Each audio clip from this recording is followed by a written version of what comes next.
नमस्कार, स्वागत है शौर भारत में। मैं हूं आपके साथ अमित खत्री। आज हम आपको पटना सिटी के बड़े समाज सेवी से रूबरू कराएंगे। लोगों को धर्म के प्रति जागरूक करने का काम कर रहे हैं। अब आप पूछिएगा कि धर्म के प्रति कैसे लोगों को जागरूक करेंगे। जी हाँ, मद भागवत गीता का वो बांट रहे हैं, उन युवाओं के बीच जा रहे हैं, उन तमाम बड़े लोगों के बीच जा रहे हैं और उन्हें धर्म से जोड़ने का काम कर रहे हैं, धर्म के प्रति उनको अवेयरनेस करने का काम कर रहे हैं, एक धागे में पिरोकर चलने का काम कर रहे हैं। जी हाँ, ऐसे ही बड़े समाज सेवी राम जी योगेश, आप नाम से वाकिफ होंगे। अगर आप पटना सिटी में होंगे तो आप नाम से वाकिफ होंगे। राम जी योगेश सेवा को रूबरू कराएंगे हमारे स्टूडियो में। उनका बहुत बहुत स्वागत है। सर, सबसे पहले आपको हमारे स्टूडियो में आया उसके लिए बहुत बहुत स्वागत। धार्मिक गीता और मद भागवत गीता जो आप बांटने के लिए निकल पड़े हैं, किस मकसद से, क्या सोच आई आप में जो आप इस मुहिम को लोगों तक पहुँचाने निकल पड़े हैं? जो धार्मिक ग्रंथ है,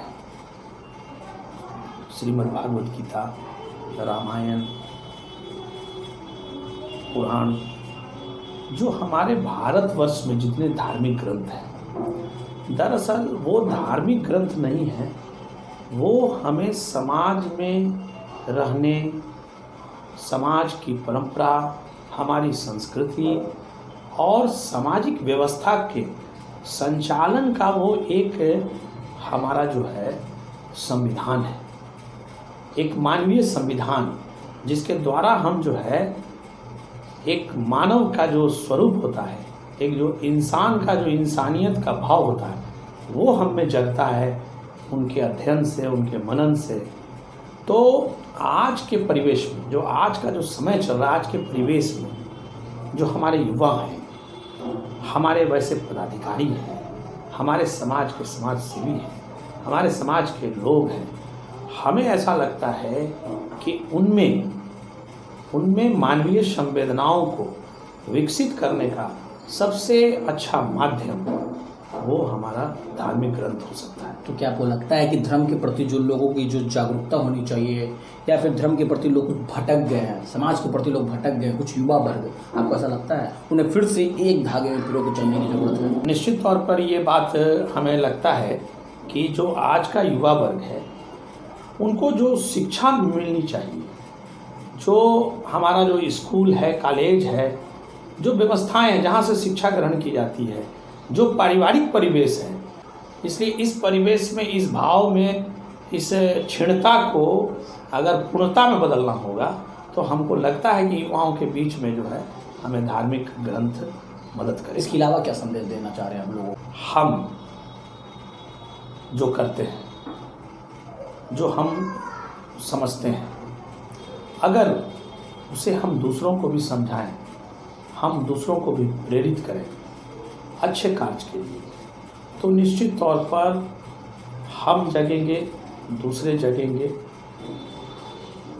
तो मेरा यह संदेश होगा आपके चैनल के माध्यम से कि अगर हमारे परिवार में, हमारे समाज में हमसे जितना बन सके हम ज्ञान दान करें, ज्ञान को बांटें, और उसका सबसे अच्छा है जो स्वरूप ज्ञान दान करने का, वो है पुस्तक। और उसमें भी वह पुस्तक जो हमें धर्म के पथ पर दूसरों की मदद के लिए उत्प्रेरित करता हो, समाज के व्यवस्थित करने में हमें सहयोग करता हो, वो है धार्मिक ग्रंथ, जिसमें श्रीमद् भागवत गीता, जो श्रीमद् भगवत गीता है, वह जो है अपने आप में समस्त जो आध्यात्मिक संदेश हैं एक मनुष्य के लिए, एक व्यक्ति के लिए, समाज के लिए, वो उसमें छिपा है, और साथ ही साथ सामाजिक संदेश भी छिपा है। आध्यात्मिक संदेशों में आप देखेंगे गीता में कि स्पष्ट बताया गया है कि ईश्वर और मनुष्य, ईश्वर और मनुष्य का एक संबंध है। हमारा जन्म, हमारा कर्म, सबके पीछे कोई कारण है और कोई कारक है, और वह कारक और कारण जो है ईश्वर है। और जो सामाजिक भाव है गीता का, वह यह है कि हमें हमारे जैसे अन्य मनुष्यों का, सारे समाज में जितने भी लोग हैं, सबका जन्म केवल और केवल कर्म के लिए हुआ है। यह समाज की संरचना का मूल मंत्र कि कर्म ही जगत का आधार है, चाहे वह कर्म छोटा हो, चाहे वह कर्म बड़ा हो। गीता में स्पष्ट कहा गया है। जब गीता को बांटने निकले हैं, अलग मुहिम में निकले, छोटी मुहिम बड़ा प्रयास, तो आपने इसको अध्ययन भी किया होगा। सर आप कौन से ऐसे श्लोक हैं इसमें जो जनता के जीवन में, लोगों के जीवन को एकदम चरितार्थ करते हैं? कौन सा ऐसा शब्द है, कौन सा ऐसा श्लोक है?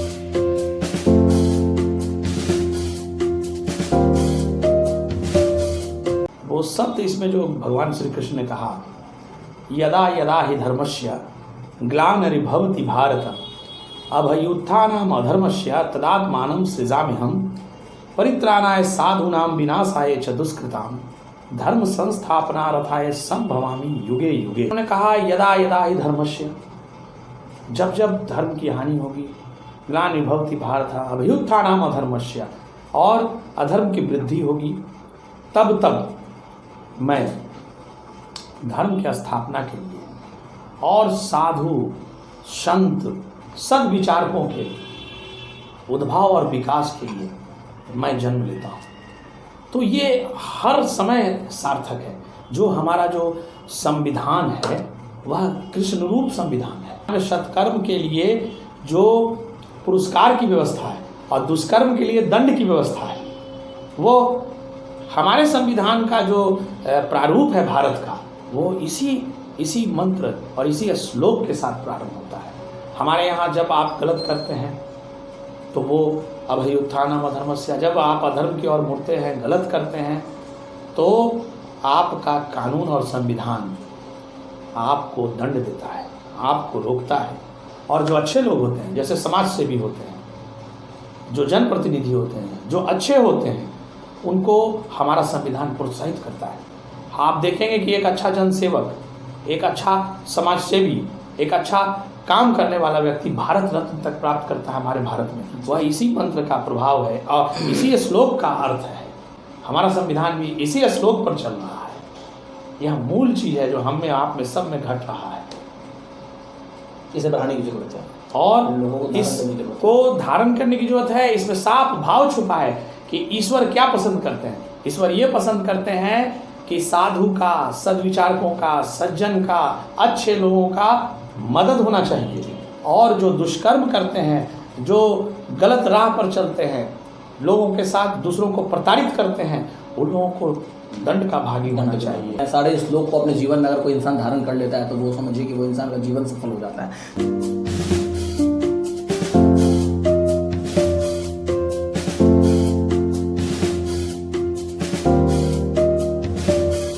सर सबसे पहली बात कि आप अंतर्राष्ट्रीय महिला दिवस के उपलक्ष्य में श्रीमद् भागवत गीता का बांटने आप निकले हैं।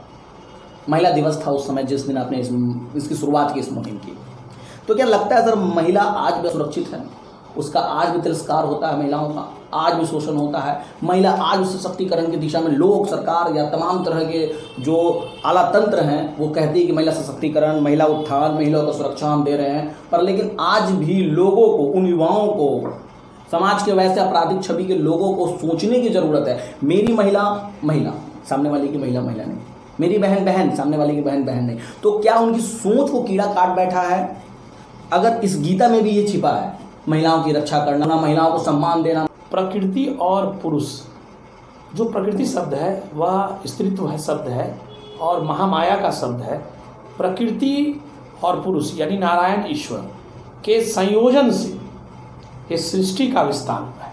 आप कोई भी प्राणी जगत है उसमें देख लें, यही दो स्वरूप है और वही दो स्वरूप के द्वारा जो है संसार की रचना भी है, ब्रह्मांड की रचना है, जो गीता कहता है, श्रीमद् भागवत कहता है।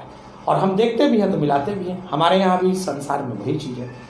तो नर के बिना नारी अधूरी और नारी के बिना नर अधूरा, यह पूरक शब्द तो भगवान ने स्पष्ट कर दिया कि हमें एक दूसरे के पूरक के रूप में, एक दूसरे के साथ सम्मान पूर्वक चलने से ही संसार का जब विस्तार हुआ। तो जब एक नर यानी एक व्यक्ति जब नारी का सम्मान करेगा तो वह, और एक नारी जब पुरुष का सम्मान करेगी तो वह संसार, वह समाज, वह परिवार निश्चित तौर पे इस ईश्वर की ब्रह्मांड की तरह विकसित हो। लेकिन आज का समाज ऐसा नहीं है ना। आज का समाज अपनी बहन को बहन मान रहा, दूसरी की बहन को बहन नहीं मान रहा। आज का समाज गलत निगाहों से देख रहा है उसे। महिला सशक्तिकरण की बात होती है, सरकार महिला सशक्तिकरण की बात करती है, तमाम तरह की बात तमाम तरह मंच मोर्चों से आती है कि नारियों को इज्जत देना, नारियों को सम्मान देना पड़, लेकिन आज भी नारी अपने आप को असुरक्षित महसूस कर रही है, आज भी नारी अपने आप को तिरस्कार महसूस कर रही है। यह बहुत बड़ी बात है। कैसे आखिर होगा? क्या गीता पढ़ने से ये हो जाएगा? हमारे कहने का अर्थ है कि ये जो मैंने अभी बात बताया, जो भगवत गीता में जिसका उल्लेख है, तो यह उल्लेख जो उल्लेखित बातें हैं, तो निश्चित तौर पे हम माता पिता के प्रति मेरा कर्तव्य, माँ के प्रति मेरा कर्तव्य, पत्नी के प्रति मेरा कर्तव्य, महिला का जो स्वरूप है, अगर वह अविवाहित कन्या है तो उसके प्रति मेरा भाव, अगर मेरा भाव बहन के रूप में है, मेरा भाव बेटी के रूप में है, यह सब भाव तभी जगेगा जब आप में आध्यात्मिक संस्कार जगेगा। केवल कानूनन भय दे देने से व्यक्ति में सुधार नहीं हो सकता है। सुधार के लिए हमें निश्चित तौर पे सद्विचार संबंधित ऐसे विचारों से प्रेरित हमें कार्यशाला, ऐसे विचारों से प्रेरित हमारा आयोजन होने चाहिए जिसमें व्यक्ति के विचार शुद्ध हो। हमें विचार शुद्धिकरण कैसे हो जिससे यह भाव समाप्त हो जाए, इस पर ध्यान देना है। इसमें कहीं ना कहीं हमारा जो है ना आध्यात्मिक ग्रंथ बहुत बड़ी भूमिका निभाता है। और आप इस पे निकल पड़े हैं बांटने को, धागे में पिरोने को। मैं इस पे निकल चुका हूँ और मैं निकला ही नहीं हूँ। मैं आपके चैनल के माध्यम से और आपके समक्ष भी यह बात दोहरा रहा हूँ कि ये मेरे जीवन का उद्देश्य है और मृत्यु पर्यंत उद्देश्य रहेगा कि मैं हर घर स्थापन श्रीमद् भगवद गीता, अन्य धार्मिक ग्रंथों का हर घर स्थापन बिना किसी चंदा के, बिना किसी के उपकृत हुए मैं प्रयास करूंगा कि जीवन पर्यंत, मृत्यु के अंतिम क्षण तक मैं इसे करता रहूं। यानी कि आप मानते हैं कि समाज के तमाम वर्गों के लोगों को, तमाम युवाओं को, हर उम्र के लोगों को गीता भागवत गीता एक बार पढ़नी चाहिए? निश्चित तौर पर पढ़नी चाहिए, क्योंकि इनमें सब कुछ है जो समाज को चाहिए, वो सारी चीज़ें हैं। जन्म से लेकर मृत्यु तक के सारे हमारे जो उपदेश हैं उसमें निहित हैं। उसके एक शब्द पर ही चलने से ही हम समझते हैं हमारे आज के युवाओं को, खास करके हमारे युवाओं की इसकी आवश्यकता बहुत ज़्यादा है, क्योंकि आज का युवा जो है आज अपने परंपराओं से दूर हो रहा है। खास करके वो विवेकानंद को नहीं जान रहा है, वो कृष्ण के स्वरूप को नहीं जान रहा है, श्रीमद् भगवद गीता से दूर हो गया है। आज आप देखिएगा कि आज का युवा जो है नशे की ओर भाग रहा है। आज का युवा जो है वो आप देखेंगे सड़कों पर गलत अपराध की ओर चला जा रहा है। आज के युवा के अंदर बहुत भटकाव है। आज का युवा जो है मोबाइल के युग में, मोबाइल पर श्रीमद् भागवत का प्रवचन नहीं सुनेगा। आज का युवा मोबाइल के युग में मोबाइलों पर जो समाज के विपरीत है उन चीज़ों को सीखना चाह रहा है। तो इन सब चीज़ों से मुक्ति तभी हो सकती है कि आज के युवा को हम संस्कारी करें और उन्हें हमें अपने सनातन की ओर मोड़ें, उनको हम बताएं कि हमारा धर्म ग्रंथ क्या कहता है। अगर वो जानेगा तो निश्चित हम कहते हैं कि उसका विचार अपने मुहिम के तहत उनको जोड़ना पड़ेगा, आपको निश्चित तौर पे जोड़ना है। ये थे हमारे साथ राम जी योगी जो कि बता रहे थे धर्म गीता मद भागवत गीता का किस तरह से वो लोगों के बीच बांटेंगे, कैसे समाज के तमाम वर्गों के लोगों को लेके जोड़ के चलने का काम करेंगे। जैसे कि उन्होंने बताया कि युवाओं में काफ़ी अशिक्षित, धर्म के प्रति, सभ्यता के प्रति, संस्कृति, धर्म और सभ्यता को वो भूलते चले जा रहे हैं। उनको जागरूक करने की ज़रूरत है, उन्हें एक धागे में पिरो के चलने की ज़रूरत है। और वैसे लोगों को जो कि आपराधिक छवि के लोग हैं, जिनकी भाव गलत है, उन्हें अपनी भाव को बदलना होगा। तो वो बदलाव कहाँ से आएगा? मद भागवत गीता से ही आएगा। तो अगर आप भी हमारा चैनल देख रहे हैं तो मद भागवत गीता को जरूर पढ़ें और इस मुहिम को आगे बढ़ाएं। राम जी योगेश जी की मुहिम को आप भी आगे बढ़ाएं।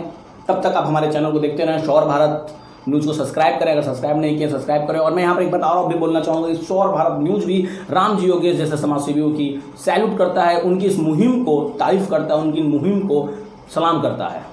तब तक हमें दीजिए इजाजत, देखते रहिए शौर Bharat news Patna. Gold jewellery, diamond jewellery, platinum jewellery, silver और स्टोन्स की एक संपूर्ण range. Jagmohan Lal Shivratan Lal jewellers, Patna city Chowk, Patna.